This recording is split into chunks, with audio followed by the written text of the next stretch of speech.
गांव रसपुर अपने स्वादिष्ट पकवानों के लिए दूर दूर तक मशहूर था। यहाँ हर साल स्वाद महोत्सव मनाया जाता था, जिसमें गांव के सबसे बेहतरीन रसोइयों की प्रतियोगिता होती थी।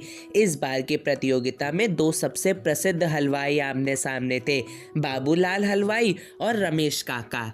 गांव के सरपंच ने घोषणा की कि इस साल स्वाद महोत्सव की खास प्रतियोगिता होगी। भारत का सबसे स्वादिष्ट भोजन जो भी इस प्रतियोगिता को जीतेगा उसे स्वाद सम्राट की उपाधि दी जाएगी। बाबूलाल हलवाई का दावा था कि उनका रसगुल्ला इतना नरम और रसदार होता है कि एक बार जो खा ले वो कभी भूल नहीं सकता।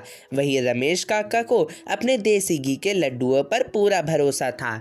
पूरे गांव में हलचल मच गई। दोनों हलवाई अपनी अपनी तैयारी में लग गए।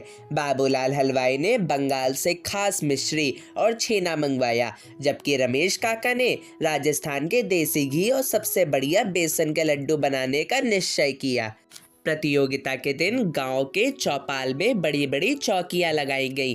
3 जज थे, गांव के सरपंच, पड़ोसी गांव के एक अनुभवी हलवाई और शहर से आया एक नामी फूड ब्लॉगर। सबसे पहले बाबूलाल हलवाई ने अपने रसगुल्ले परोसे। सफ़ेद मुलायम रसगुल्ले जब जजों के मुंह में घुले तो सब मंत्रमुग्ध हो गए। हर रसगुल्ले से रस टपक रहा था, मिठास बिल्कुल संतुलित थी। गांव वालों ने तालियां बजा दी। फिर बारी आई रमेश काका की। उन्होंने अपने देसी घी के लड्डू परोसे। जैसे ही लड्डू मुंह में गया, देसी घी की सुगंध और स्वाद ने सबका दिल जीत लिया। स्वाद ऐसा कि हर किसी को अपनी दादी नानी के बनाए लड्डुओं की याद आ गई। जज फैसला सुनाने ही वाले थे कि एक बूढ़ी औरत भीड़ में से उठी और बोली, स्वाद सिर्फ सामग्री से नहीं, भावना से भी बनता है। सभी चौंक गए।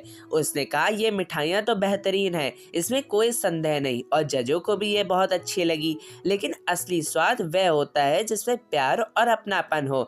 मैं रोज अपने पोते के लिए गुड़ और बाजरे की रोटी बनाती हूँ और वही उसको बहुत पसंद है खाने में। असली विजेता वह होगा जो अपने भोजन से आत्मीयता डाल सके। सरपंच ने घोषणा की कि इस प्रतियोगिता में कोई एक विजेता नहीं है।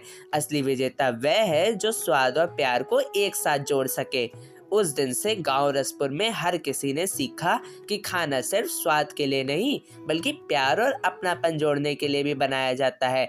और तभी से रसपुर का खाना न सिर्फ स्वादिष्ट बल्कि सबसे विशेष भी बना। सीख, इस कहानी से हमें ये भी सीख मिलती है कि भोजन में सिर्फ बढ़िया सामग्री नहीं, बल्कि प्यार और अपनापन भी होना जरूरी है। यही असली स्वाद की पहचान है। तो कैसी लगी आपको ये आज की कहानी? पसंद आए तो चैनल को लाइक और सब्सक्राइब करें। Bye bye.